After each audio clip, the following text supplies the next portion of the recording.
Assalamualaikum warahmatullahi wabarakatuh. Perkenalkan, nama saya Karunia Rizky dengan NIM 1901767. Saya dari kelas 2 APG PAUD UPI Kampus Daerah Serang. Nah, di sini saya akan menjelaskan tentang gangguan kecemasan sosial pada anak usia dini. Gangguan kecemasan sosial adalah kondisi kesehatan mental yang cukup berbahaya. Tetapi dengan mengetahui gejalanya sejak dini dan cara mengatasinya, Bunda dapat mencegah kondisinya agar tidak berkembang lebih parah. Gangguan kecemasan sosial atau fobia sosial adalah jenis kecemasan yang dapat menyebabkan anak sangat khawatir akan ditolak atau dinilai negatif oleh orang lain. Anak dengan gangguan kecemasan sosial tidak hanya pemalu, ia sangat takut dipermalukan, sehingga ia menghindari untuk melakukan hal-hal yang diinginkan atau perlu dilakukan. Misalnya, ia menolak untuk ikut hadir di acara ulang tahun temannya. Bahkan, ia pun menolak untuk keluar rumah. Nah, gejala gangguan kecemasan sosial dapat dilihat dari tanda-tanda kebiasaan dan gejala fisiknya. Berikut adalah kebiasaan yang muncul jika anak memiliki kondisi fobia sosial. Yang pertama, takut akan situasi di mana anak merasa mungkin nanti akan dihakimi. Yang kedua, khawatir tentang mempermalukan atau mempermalukan diri sendiri. Yang ketiga, ketakutan yang intens untuk berinteraksi atau berbicara dengan orang asing.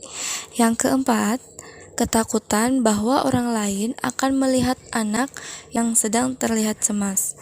Yang kelima, takut pada gejala fisik yang dapat membuat anak malu, seperti tersipu, berkeringat, gemetar, atau suara bergemetar. Yang keenam, menghindari melakukan sesuatu atau berbicara dengan orang lain karena takut malu. Yang ketujuh, menghindari situasi di mana anak mungkin menjadi pusat perhatian. 8. Memiliki kecemasan untuk mengantisipasi aktivitas atau peristiwa yang ditakuti. Yang kesembilan, bertahan dalam situasi sosial dengan ketakutan atau kecemasan yang intens.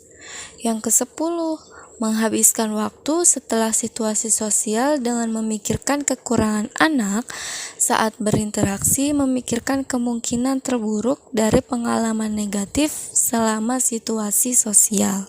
Nah, sedangkan gejala fisik terkadang dapat menyertai gangguan kecemasan sosial, yaitu 1. Tersipu, 2. Detak jantung cepat, 3. Gemeteran, 4. Berkeringat, 5. Sakit perut atau mual, 6. Kesulitan mengatur napas, 7. Pusing, 8. Merasa bahwa pikirannya telah kosong, 9. Ketegangan pada otot, 10. Menghindari situasi sosial umum. Nah, ada 3 kemungkinan penyebab gangguan kecemasan sosial pada anak. Yang pertama, riwayat keluarga, di mana gangguan kecemasan cenderung diturunkan dalam keluarga.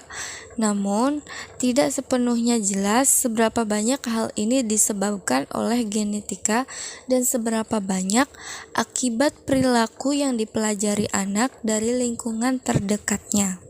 Yang kedua yaitu struktur otak, di mana sebuah struktur di otak yang disebut amigdala mungkin berperan dalam mengendalikan respons rasa takut. Anak yang memiliki amigdala yang terlalu aktif mungkin memiliki respons rasa takut yang meningkat, yang menyebabkan peningkatan kecemasan dalam situasi sosial. Yang ketiga yaitu lingkungan hidup, di mana gangguan kecemasan sosial mungkin merupakan perilaku yang mungkin dikembangkan seorang anak setelah mengalami situasi sosial yang tidak menyenangkan atau memalukan. Nah, selain tiga penyebab tadi, mungkin juga ada hubungan antara gangguan kecemasan sosial orang tua yang mencontohkan perilaku cemas dalam situasi sosial, atau disebabkan akibat terlalu mengontrol atau terlalu melindungi anak-anaknya dari kehidupan sosial. Beberapa faktor yang meningkatkan resiko anak memiliki gangguan kecemasan sosial. Yang pertama, sejarah keluarga. Seorang anak mungkin mengembangkan gangguan kecemasan sosial jika orang tua kandung atau saudara kandung memiliki kondisi tersebut. Yang kedua, yaitu pengalaman negatif, di mana anak yang mengalami ejekan, bullying, penolakan, atau penghinaan mungkin lebih rentan terhadap gangguan kecemasan sosial. Selain itu, kejadian negatif lainnya dalam hidup, seperti konflik keluarga, trauma, atau pelecehan, dapat dikaitkan dengan gangguan kecemasan sosial. Yang ketiga, karakteristik anak. Anak-anak yang pemalu, penakut, penyendiri, atau dikekang ketika menghadapi situasi atau bertemu orang baru mungkin beresiko lebih besar mengembangkan gangguan kecemasan sosial.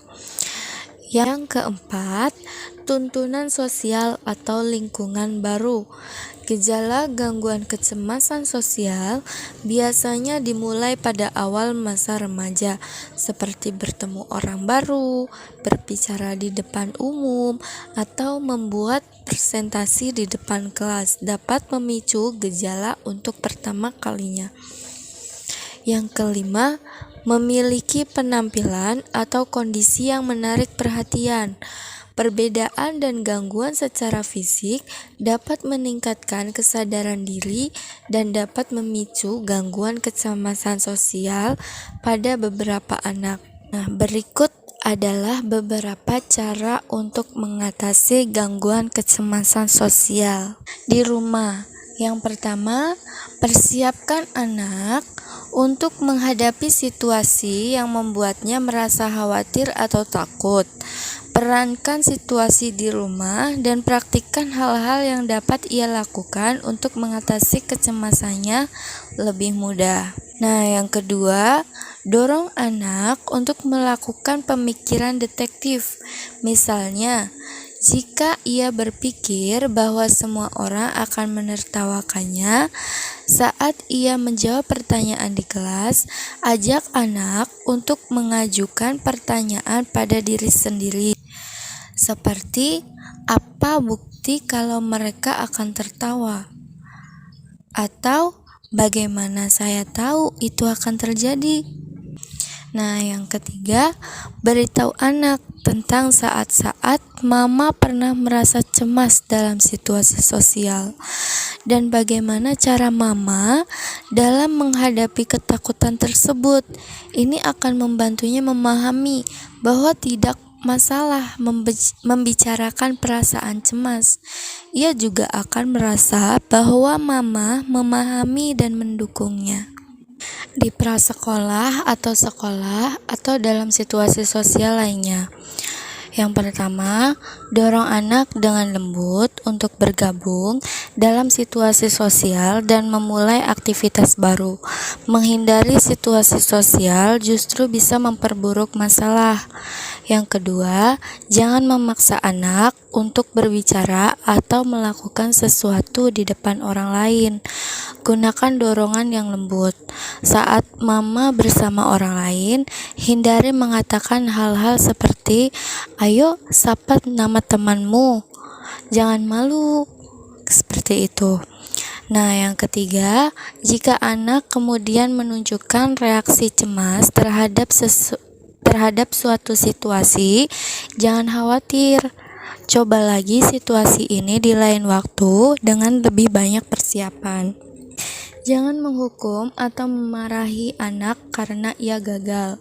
Yang keempat, hindari mewakili anak berbicara ketika ia ditanya oleh orang lain, karena ini dapat memperburuk masalahnya. Yang kelima, beritahu guru atau staf prasekolah atau taman kanak-kanak atau sekolah tentang kecemasannya. Beritahu juga apa yang mama lakukan untuk membantu anak. Dengan cara ini, orang lain di lingkungan anak dapat memberikan dukungan yang konsisten saat berbicara dengan anak. Yang pertama, jika anak melakukan sesuatu yang biasanya membuatnya cemas, misalnya berbicara di telepon, akui keberaniannya dengan memberikan banyak pujian. Katakan padanya bahwa mama bangga bahwa anak mau mencoba yang terbaik. Jika ada orang lain di sekitar mama, pujilah anak dengan tenang. Ini membantu menumbuhkan kepercayaan diri anak mama. Nah, yang kedua, hindari memberi label pada anak sebagai pemalu. Jika orang lain mengomentari perilaku anak dalam situasi sosial, mama dapat mengatakan sesuatu seperti, sebenarnya ia cukup ramah di sekitar orang yang dia kenal dengan baik. Nah, yang ketiga, hindari mengkritik anak atau bersikap negatif tentang kesulitannya dalam situasi sosial. Nah, mungkin sekian dari saya. Kurang lebihnya mohon maaf. Terima kasih. Wassalamualaikum warahmatullahi wabarakatuh.